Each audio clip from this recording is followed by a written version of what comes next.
तो हेलो, कैसे हो आप सभी लोग। आई होप आप लोग अच्छे होंगे।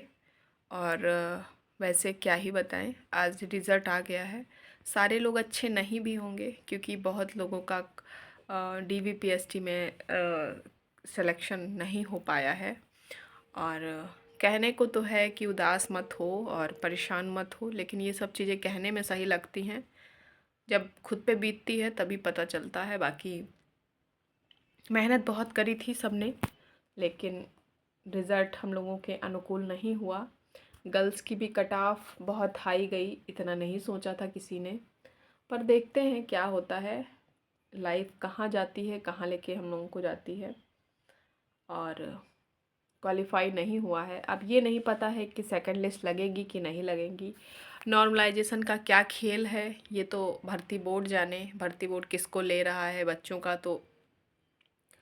और सभी ने बहुत मेहनत करी थी। बहुत बच्चे हैं जो एक एक दो दो नंबरों से भी बाहर हो गए हैं। मुझे नहीं पता उन लोगों ने किसका किसका ले लिया है। लड़कियों की भी इतनी ज़्यादा हाई कट ऑफ गई, तो मुझे नहीं लगता है कि उनका मकसद सिर्फ टॉपर भरना था, या फिर मुझे नहीं लगता कि आईएएस पीसीएस की तैयारी करने वाले बच्चे, एक नॉर्मल बच्चा जिसके लिए यूपी कांस्टेबल की नौकरी एज अ नौकरी, मुझे नहीं लगता है कि बहुत सारे बच्चे ऐसे थे जो 200 प्लस नंबर की लड़कियां, बहुत हम कह रहे हैं रेयर केस में बहुत ऐसी होंगी। लेकिन इतनी ज़्यादा कट ऑफ 203 कट ऑफ, तो ये तो वही बात हो गई कि मतलब भाई गजब है। इतनी कट ऑफ तो किसी भी ने नहीं सोचा था।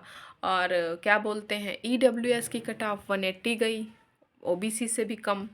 तो कहने का मतलब है कट ऑफ इतना ज़्यादा हाई कि ओबीसी की गर्ल्स का भी कट ऑफ 190 अप्रॉक्स पहुंच गया। मुझे नहीं समझ में आता है इतने तेज लोग कहाँ पे बैठे हुए हैं, कौन है। और माइनस मार्किंग का था, चलो ठीक है मान लिया। लेकिन ये नॉर्मलाइजेशन का खेल, एक बात बताइए, अगर क्वेश्चन आप गलत करते हो तो उसकी भरपाई बच्चे क्यों करें।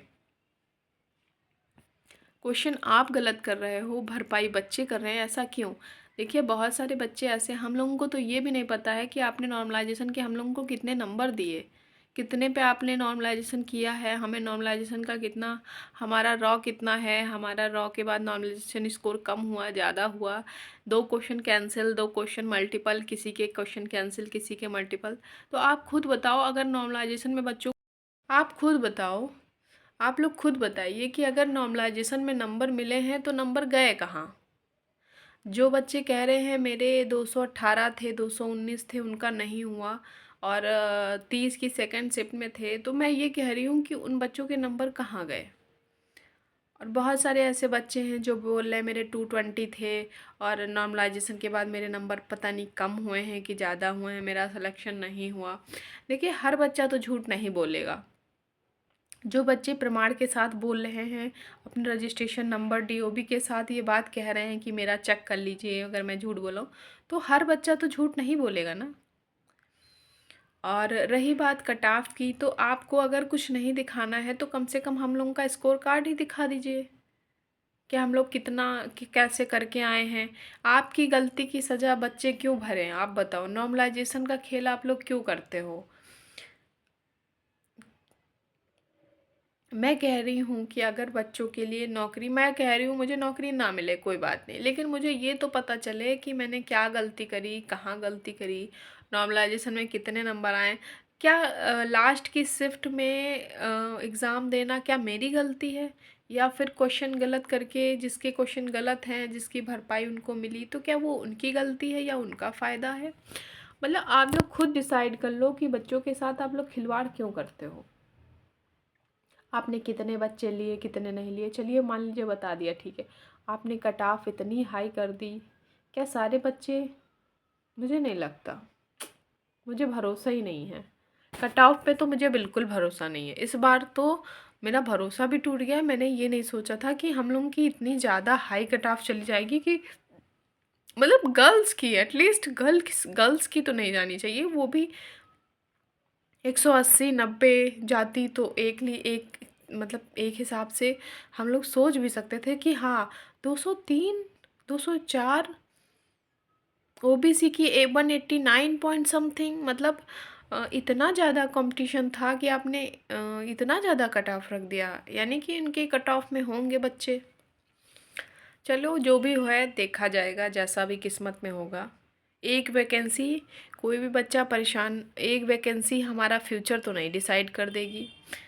और रही बात पैसे की, तो पैसे कमाए जाएंगे कहीं से भी, सही तरीके से आदमी कमाएगा पैसे। लेकिन वही है कि जिसके पास इस बार लास्ट चांस था उसका सपना टूट गया। बहुत सारे बच्चे ऐसे कमेंट्स कर रहे हैं कि मेरा सपना टूट गया, आप कुछ बचा नहीं जीने को नहीं। तो देखिए, कोई भी ऐसा कुछ गलत काम नहीं करेगा। अगर आपको रोना आ रहा है, आप जी भर के रोइए, पर कोई भी गलत काम मत करिए। मान लीजिए आपका सिलेक्शन नहीं हुआ, सिलेक्शन हम लोगों का भी नहीं हुआ है, तो इसका मतलब ये थोड़ी ना है लाइफ यहीं ख़त्म हो जाती है। अभी बहुत सारी है, नहीं होगा तो खाने के लिए तो बहुत सारे तरीके हैं ना। सेटलमेंट तो ज़रूरी है, लेकिन कोई बात नहीं, आप लोग परेशान मत होइए। और क्या ही बताएं, हम भी बहुत दुखी हैं और सोचा नहीं था कि ऐसा होगा, हमने भी। और देखते हैं सेकंड लिस्ट लगती है कि नहीं लगती है, वो तो बात की बात है। और अगर लगेगी भी तो बहुत सारे बच्चे अब रनिंग बंद कर चुके होंगे, उनको अब मुझे नहीं लगता है बच्चे रनिंग के लिए जाएंगे, क्योंकि यार रनिंग में भी शरीर ख़त्म होता है। 48 kg वेट के बाद अगर आप 44-45 kg वेट तक पहुंच जाते हो, तो कहीं ना कहीं आपका शारीरिक शोषण भी एक तरह से, कहीं ना कहीं आप फिजिकली भी डिस्टर्ब हो रहे हो। ज़रूरी नहीं है हर बच्चे के घर में इतना खाने पीने वाला हो। बहुत सारे बच्चे ऐसे हैं, प्रॉपर डाइट नहीं मिलती है, शरीर में बहुत सारी दिक्कतें आ जाती हैं। तो मैं यही कहूँगी कि अगर आपने नॉर्मलाइजेशन किया है तो आप कम से कम एक शिफ्ट में एग्ज़ाम करवाइए। किसी भी, अगर आप इलेक्शन एक पूरे देश में अगर आप इलेक्शन करा सकते हैं, तो आप एग्ज़ाम क्यों नहीं करा सकते? आपको कराना पड़ेगा और आपको कराना भी चाहिए। किसी भी बच्चे के साथ नॉर्मलाइजेशन का खेल नहीं होना चाहिए। SC ST OBC कुछ भी हो, सारे बच्चे मेहनत करते हैं। और आपके लिए तो आसान है कह देना, और बच्चों के लिए ये चीज़ झेल पाना बहुत कठिन है। ALP का पेपर है, शायद मुझे नहीं लगता अब इतनी अच्छी तैयारी है। एक तो डिस्टरबेंस बहुत है, माइंड डिस्टर्ब है अलग से, और पेपर आ रहा है तो क्या ही बताएं। कहने को तो आसान है आगे की तैयारी करो, पर किसी भी चीज़ से जल्दी मूव ऑन होना बहुत बड़ी बात हो जाती है। पर फिर भी कोई बात नहीं। और बहुत सारे बच्चे ऐसे हैं जो हार मान चुके हैं, तो देखिए हार मत मानिए। जिसके पास ये आखिरी मौका था, किसी और चीज़ में देख लीजिए और अपनी तैयारी जारी रखिए। और अगर मेरे वीडियोस पसंद आ रहे हैं तो मेरा चैनल सब्सक्राइब कर लीजिए और मेरे चैनल को बहुत ज़्यादा सपोर्ट करिए। और आप सभी लोग परेशान मत होइए, ये बात मेरे लिए भी है। और चैनल को लाइक, सब्सक्राइब और फॉलो कर लीजिए। Thank you so much.